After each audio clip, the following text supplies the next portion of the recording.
Welcome to Indigo today. My name is Adria and I will be your host for Indigo's Current Affairs. This is a segment where we will be talking about some pretty interesting topics, so remember to stay tuned. Every week, we will be having a guest appearance from our very own Indigo expert. Our very first guest will be Mr. Anderson Panderson, who will be talking about Aung San Suu Kyi. Handing it over to Mr. Anderson. Thank you, Ariel. Hello, peeps. My name is indeed Mr. Panderson Anderson, and today we will talk about Aung San Suu Kyi. So, who is she? Aung San Suu Kyi is a politician from the country of Myanmar, previously known as Burma, and she currently holds the appointment of State Councillor, which is the equivalent of Singapore's Prime Minister. But more importantly, Aung San Suu Kyi is the leader of the political party National League of Democracy, which she had formed with the help of retired army officials.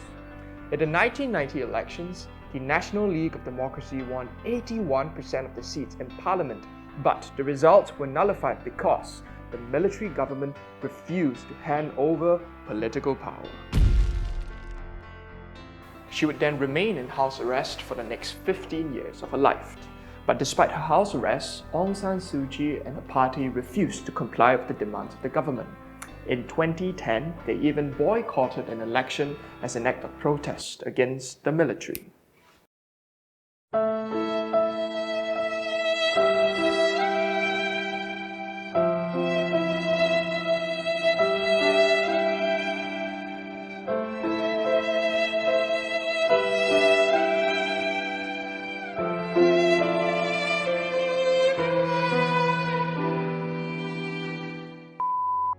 Her non-violent protests not only drew comparison to figures such as Gandhi and Martin Luther King Jr., but she has also ignited a movement for democratic elections.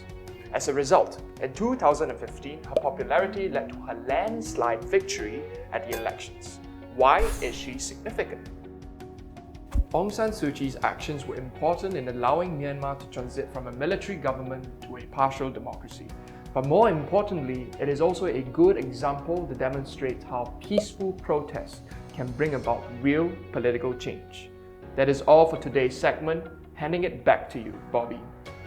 Thank you, Panderson. And with that, thank you guys for joining Indigo Current Affairs this week. See you next week!